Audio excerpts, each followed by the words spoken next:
Hey, what's up, everyone? Hey, thanks for joining us on this special night, a Monday night. The floor is yours. We're coming live at you. This is a special episode where today we're going to answer questions from our audience. Here at the floor is yours. It is our purpose to bring real and relevant conversations to the community to move our people forward.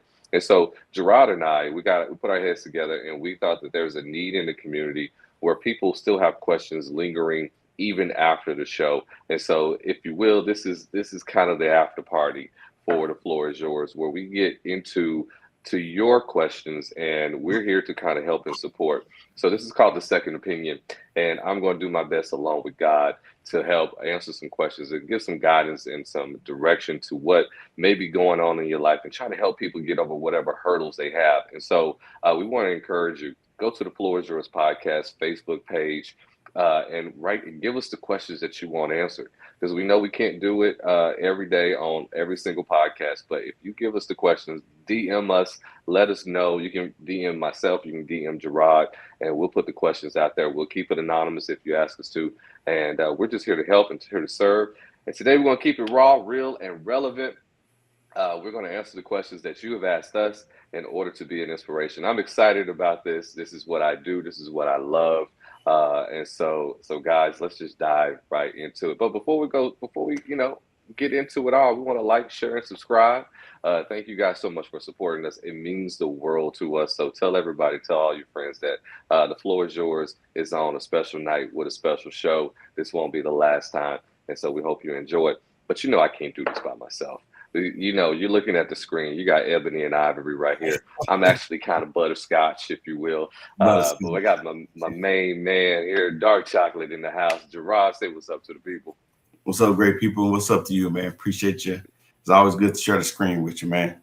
Always a pleasure. So, Gerard, we're here tonight to answer some questions that are heavy on people's hearts and minds, that I'm sure these questions aren't just going to be one person's perspective of life. I'm sure it's going to overflow and bleed into other people's lives as well. So we may be answering one single person's question, but I think we're going to just touch a lot of people's hearts as we go through these questions tonight. And just to add to that too, it's not just one dimensional. We're not only talking about relationships. It's success, which first question is dealing with how to be successful, and then it's from a person in the youth community. So just saying that to say, like, hey, whatever the topic is, reach out. Sometimes, again, Gregory say this all the time. We might not know the answer, but we can help guide you to how to get the answer. So whatever the question is, definitely reach out to us, and we'll make sure we'll get to you. Absolutely, most definitely. Let's jump right on into it. So what's our first question for tonight? Oh, Yeah, you want right me to here. read it?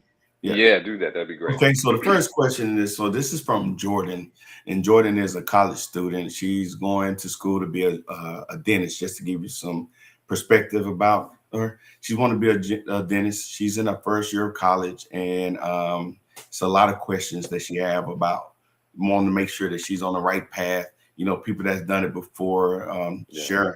share with her some insight, some ideas, some considerations that she needs to make sure that she's doing, so that she's not behind the power curve later. So the question is from Jordan, says, what are some important habits that someone can start now to set themselves up for success in life, no matter their age or situation?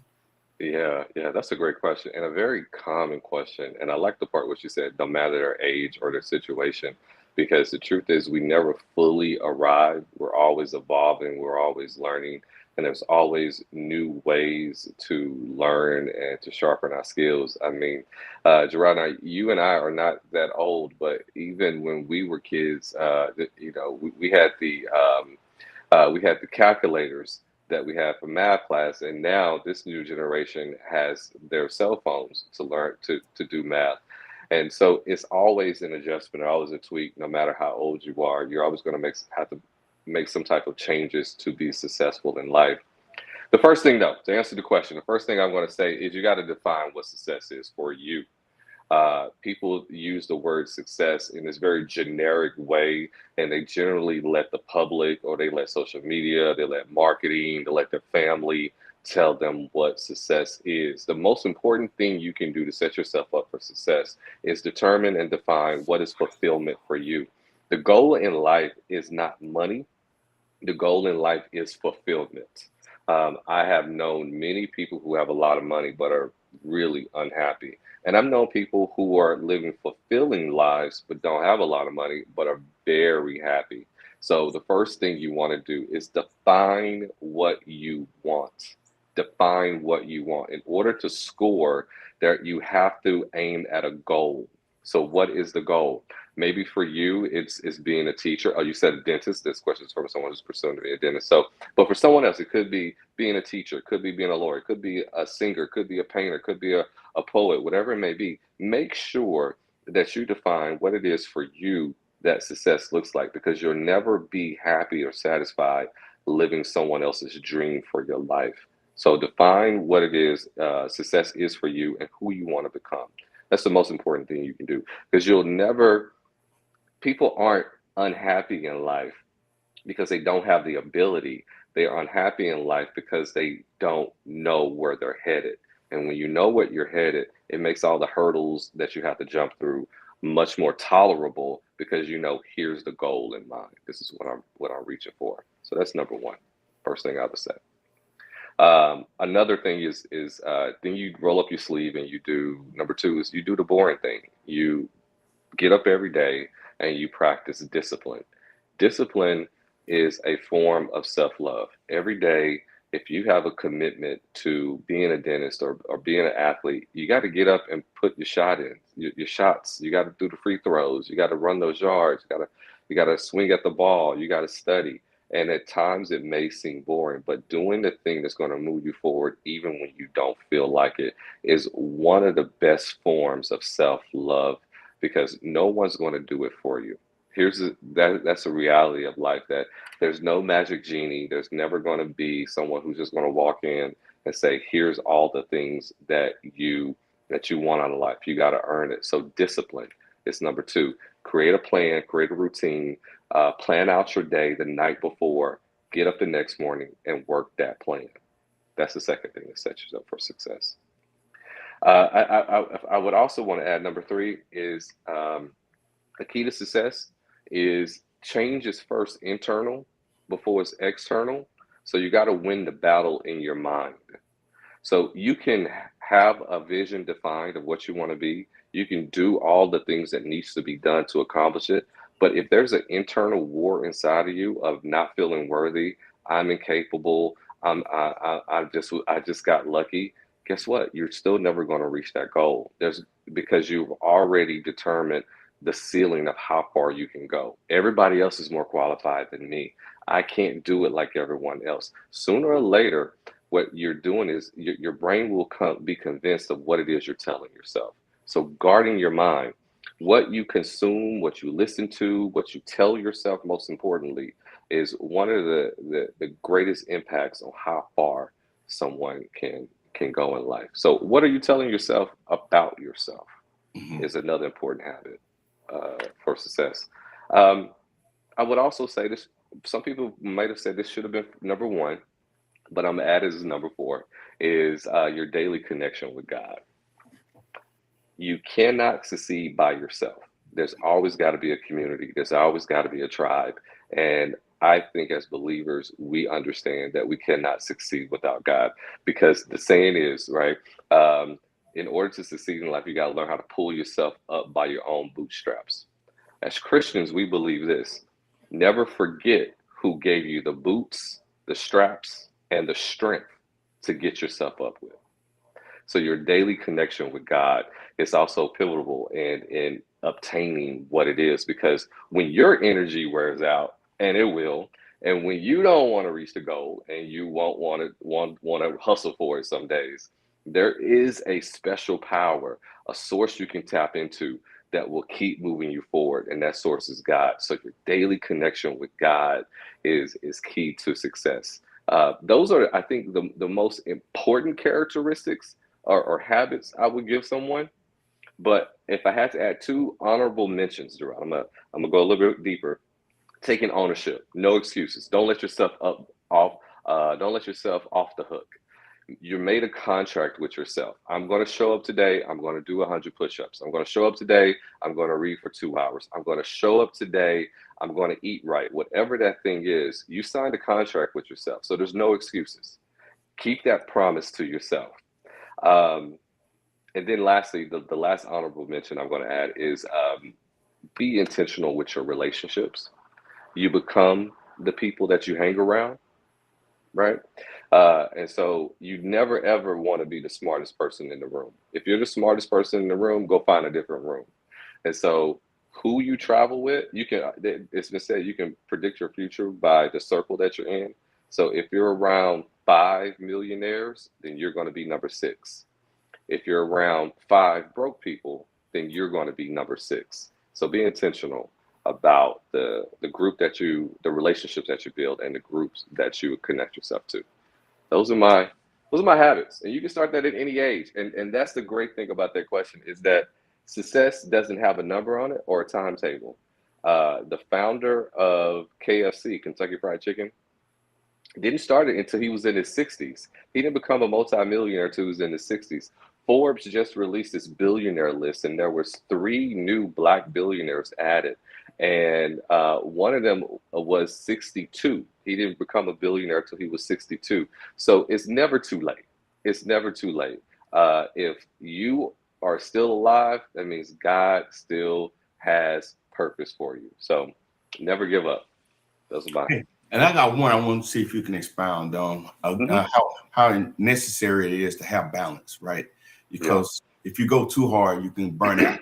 But if you go too far to the other side, you can waste time and other resources. So can you talk about how important it is to be balanced in your approach? Yeah, that's a great question, and I'm going to divert a little bit from your perspective. Is that most successful people tell you that there's no such thing as balance, Mm, that there are seasons of focus, and mm, so there is a season if you're going to be successful in anything that I gotta stay in the gym, that I gotta stay in the library, that I gotta stay in front of the laptop, and so when you are pursuing a life stream, there's a certain season of being obsessed that you have to be. yeah. Now, for people that are looking for balance, gosh, I don't want to insult anyone, but that is an average bar to hit. So people say, I want balance, I want work-life balance. And that's not an insult to anyone who wants to be there for their children and be responsible with paying the bills. But if you have a big dream, then that's going to require seasons of focus. And sometimes you will not have balance. But don't let that fear, don't let that, scare you away. Don't let that create fear inside of you. There are some seasons of focus that you just won't get balance. You're going to have to tell your spouse, tell your family, you won't see me as much now because I got to focus on this goal. Good. That's good, Yeah. man. That's Yeah. good. Yeah, man. Appreciate Yeah. the insight on that one. And we have And a good luck with being a dentist. Hook us yeah. up. Oh yeah, man. Hey, we're gonna definitely stay in the know with Jordan on that one and support her in the way we can, right? Yeah, Uh, absolutely. Let me 100%. go to this next one right here, and this is a real um, challenge that we get from people. Here we go. Bear with me, Gregory, if you will, No sir. problem. No problem. And hey, anyone that's watching, please, if you got a question, leave them in the comments for us. We appreciate the feedback. Yeah, for sure, for sure. So here's the next one. Did I there you go. There we go. Yeah. Trying to see the Um, best way to read this one, man. There we go. that How looks about that one, man? that looks good. That looks Yeah. good. So this one we titled it "Healing from the Pulpit's Betrayal," and here in the Hmm. Western country, a lot of times, Greg, we hear that people coin this as a Christian nation, and it's Yeah. unfortunate sometimes because that's not the only religion or belief system that's in this country. So a lot of times when Yeah. people hear this pulpit's betrayal, is considered automatically that it's Christian, but it could be a number of faiths. But this Hmm. question is, how does a man rebuild trust and find love again after 26 years of loyalty were met with a single text rejection? So just to give you a little context about this, Hmm. this is this guy came out. He was pretty vocal and transparent with his challenge. he was incarcerated, and after 2 years of coming out, he met a lady and joined the church and was, all in. The pastor won his trust. He was all in, with the church, even giving sermons and being like the right hand man of the pastor. Well, Mhm. Mhm. the trouble, there came trouble with the marriage, and then after that, he decided that the divorce was the best thing for them. And Okay. after all those years in loyalty to the Yeah. pastor didn't think that he was enough or worthy enough of a phone call. He just shot him a text message, told Mm. him not to come back to the church, and never had anything to do with him again. Mm. So that really tore him up for him to devote so much to that pastor. Yeah. When it was convenient and usable for that pastor, it was good. But when it wasn't, he just kind of threw him to the side. So he's dealing with Man. what he called church hurt. Wow. Wow. Man. That's a common story that I hate to hear. Yeah. And I hate that. The first thing I want to say though to that is, um, you this particular man is not just dealing with church hurt. He is dealing with a father wound. The the pain from that pastor hurt him just like a father did. And so what we find is that men who are largely incarcerated, and this is a big leap that I know that I'm making, generally don't have positive male role models in their life. And so when they come out, most men are so in desperate need of a positive male role model that they tend to latch on to the first man that gives them some type of, attention. And so you do find a lot of men who are coming out of jail, going to the church, thinking they could find a deacon, a strong brother, or even a pastor there that say, "Hey, I need to be fathered." And the truth is, you never outgrow needing to be a father. You'll always need it if you're in 50s, 60s, 70s, or 80s. You always want to be able to be transparent in front of somebody, and that is a need that a lot of men have. And when that trust is broken, it's a really hard recovery. So this on the surface does look like church hurt, but if we go deeper, what he's dealing with is a father wound. Is really the core of this matter, as I'm interpreting it to be. The first thing I would say is that understand that God didn't do this to you, man did, and that God is perfect, but pastors are people. God is perfect, but pastors are people. And the fact that he responded to you shows how inequipped he was to handle this situation.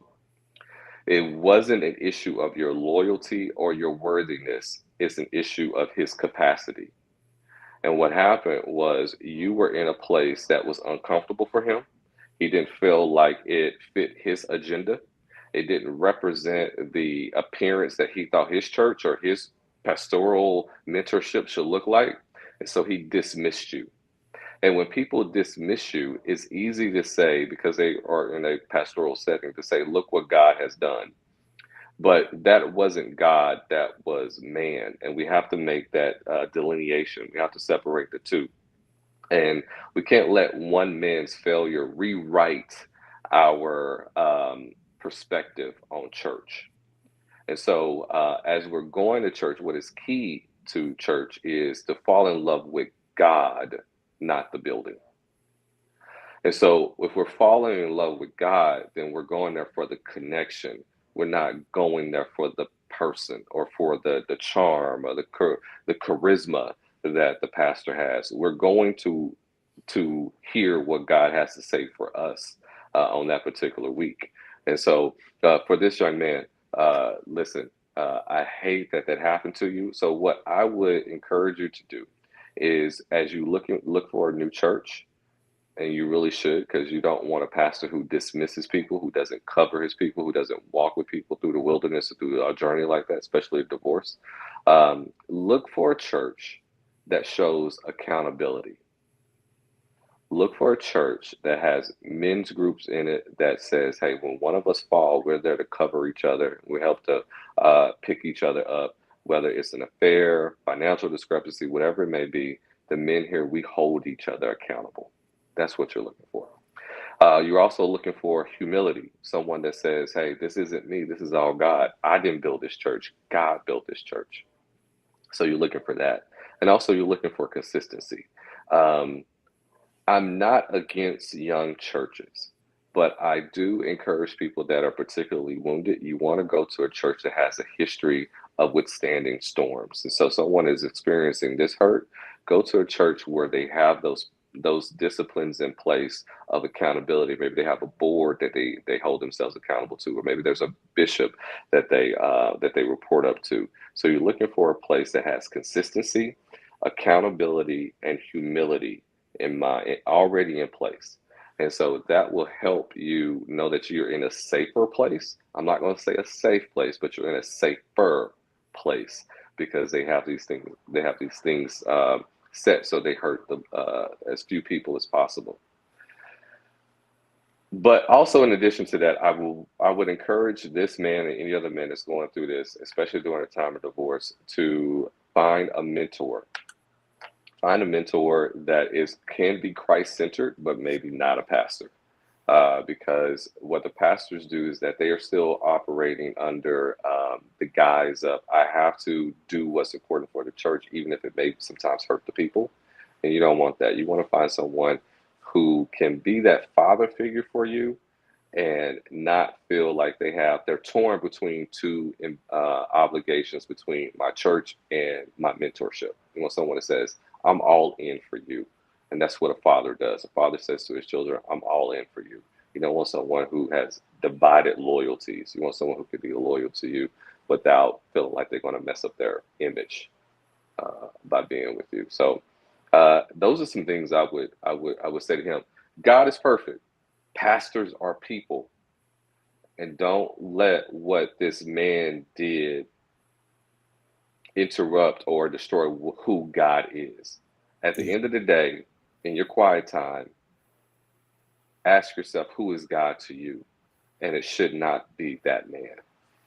Yeah. Yeah. Sometimes, Gregory, I think in those instances, a person is hurt from that church and Yeah. they go on, seem like their life has been in shambles, destroyed, but Yeah. seems like that church is still going on, and Yeah. that can almost Yeah. seem like a slap in the face, right? Right. Yeah. Yeah. So go ahead. It does. It does because they didn't lose anything, right? But you're now carrying the weight and the frustrations of this torn relationship, and they're moving forward and they're growing and they're thriving, and you're there licking your wounds. Uh, that is not punishment, but that's an opportunity to grow closer to God. What happens is for us as parents, and I realize this now having two grown daughters, is that there are seasons as a parent that I had where God told me to take my hands off of my children. That if I didn't remove myself, then I would become their God. And God needed to move me out of the way to work on my daughters independently so that God can be God and not me. And so for people who are feeling that frustration of, well, the church is still moving on and it's thriving and I'm over here hurt and they're having a great time, this is what's happening. God has removed idols from your life. God has taken away the thing that is standing in his place of being number one in your life. He wants to show you that I am God, not those four walls, and definitely not that pastor. So it's an opportunity to grow closer to God. It's not punishment. It's an invitation. Yeah. And one last point too, and this is not specifically for this Hmm. guy's situation, but sometimes you can get in these situations and you see that pastor mistreating other people or not Hmm. walking upright in that situation or how they Hmm. conduct business. And I tell Yeah. people all the time, it just hadn't been your turn. So Right. I'm saying that to say this: if you see them mistreating other people, abusing their authority, you might want to try to get out sooner than later because it's just a matter of time before the circumstances arise where it's your turn to be misused and abused or neglected. Yeah. Yeah. Absolutely. Yeah. We do feel like we're in a clique, right? Because hey, I'm close to the pastor. I have his phone number. I get to have dinner with him, or I go in his office, and and you feel like, oh, I'm in the inner circle. He would never betray me. But you're absolutely right. The best prediction of future behavior is past behavior, and any dog that will bring a bone will carry a bone. So It's only a matter of time. Your turn is going to happen. A person is who they are. If a person is a liar, it's only a matter of time they're going to lie to you. Yeah, yeah, yeah. Yeah. So this was good, man. Again, my first episode of A Second Opinion with Gregory. Man, I got a lot of questions. I reached out to a few people, so we'll run this back a few times a week. This won't interfere with our regular podcast on Thursdays, but just give you a chance to wrap up the discussion, talk about what you think about this and how you want to see it proceed going forward. Yeah, I'm excited about this. The second opinion. This is what I love to do. I feel like this is what God called me to do. Just to try to help as many people as possible overcome their spiritual and emotional struggles. I don't take it lightly. I consider it an honor. I consider it to be a privilege. And so, in this space right here, we want to encourage people to answer. To encourage people to send us your questions so that it can get answered. Number one, Gerard, it's unfortunate that a lot of people don't get mental health care because it costs, right? And so we're here to do our part.